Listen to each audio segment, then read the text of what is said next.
Bonjour mon frère, bonjour ma sœur. Le Seigneur est bon envers nous, surtout dans cette génération où le mal connaît une croissance exceptionnelle.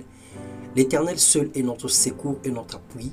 Dans les temps de malheur, il se montre juste et compatissant. Que toute la gloire lui revienne dans le nom de Jésus-Christ. Que le Seigneur nous bénisse. Bienvenue dans notre partage quotidien, le podcast de ce jour. Nous allons entamer une nouvelle série d'enseignements. Dieu change les vies. Et toute la semaine, par la grâce du Seigneur, nous allons aborder ce thème. Ce matin, nous allons parler de lépreux à héros.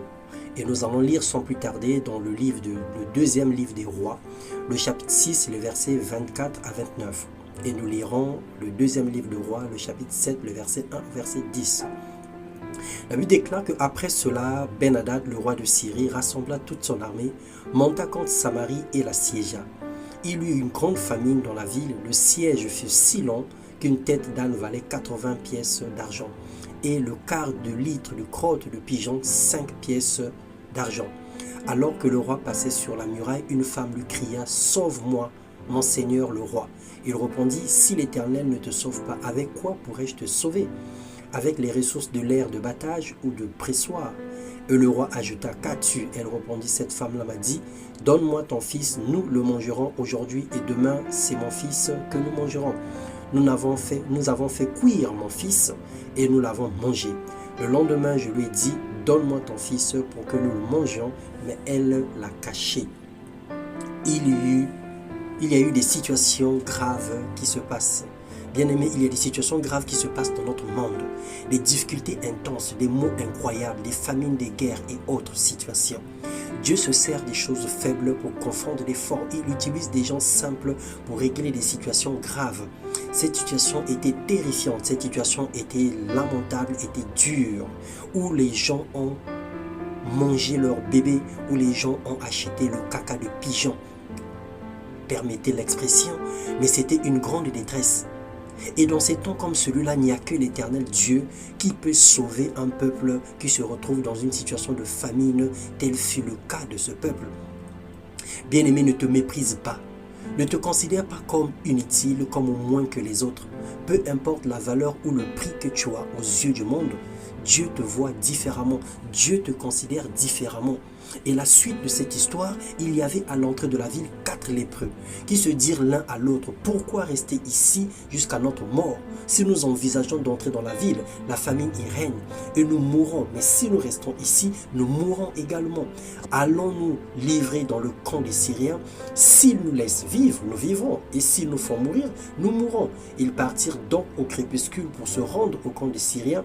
Lorsqu'ils arrivèrent à l'entrée du camp, il n'y avait personne. En effet, le Seigneur, le Dieu, avait fait entendre un bruit de chars et de chevaux, le bruit d'une grande armée, et il s'était dit l'un à l'autre, les Syriens bien sûr, le roi d'Israël a enrôlé contre nous les rois des Hittites et ceux des Égyptiens pour venir nous attaquer. Bien-aimé, le Seigneur opère la délivrance dans la vie de ceux qu'il aime. Le Seigneur opère la délivrance dans la vie de son peuple. Dieu a délivré le peuple de la famine par le courage des gens méprisés, des malades abandonnés, des hommes rejetés dans la société. Leur détermination a conduit à la délivrance. Il arriva que Dieu, après avoir séché les eaux sur la terre, Noé avait besoin de s'assurer et c'est la colombe qui est revenue pour lui montrer un signe. Aujourd'hui, tu es certainement méprisé, tu es certainement rejeté, tu n'es certainement rien dans la famille, mais à cause de toi, le Seigneur va opérer une grande délivrance. Le Seigneur n'a pas opéré la délivrance par les mains des soldats, des guerriers, des généraux qui étaient dans l'armée d'Israël, mais c'est par le biais des lépreux, les 4 qui étaient devant la porte. Leur courage a emmené la nourriture et la délivrance dans le pays. Tu es un signe et un présage pour ta génération. Sois la colombe que Dieu va utiliser pour apporter des réponses dans les vies, là où il y a des situations difficiles. Peu importe ce que l'on dit de toi, ce que l'on pense de toi, aussi faible ou pauvre que tu peux être aujourd'hui, tu es la réponse à un besoin. Dieu fera de toi une grande nation, un grand et puissant Au nom de Jésus-Christ, le Seigneur veut se servir de toi dans cette saison. Le Seigneur veut se servir de toi dans ta famille. Il veut se servir de toi dans la nation. Il veut se servir de toi dans ton quartier, dans ton église, dans ta famille, autour de toi. Alors ne te méprise pas. Aujourd'hui, tu te considères comme faible. Tu te considères comme moins que rien. Tu te considères comme malade. Tu te considères comme absolument nul. Mais le Seigneur utilise des choses faibles pour confondre les grandes choses. Alors c'est toi. Tu es le choix de l'Éternel. Tu es le choix de Dieu.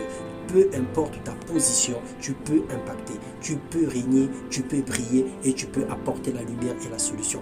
Nathanaël s'est trompé lorsqu'il pensait qu'à Nazareth ne pouvait pas venir quelque chose de bon. Alors, est-ce que de toi peut venir quelque chose de bon? La réponse c'est oui, parce que le Seigneur t'aime, le Seigneur a oint ta vie, le Seigneur a fait de toi sa plus belle création. Le Seigneur a fait de toi sa plus belle œuvre et au travers de toi, la délivrance va être opérée.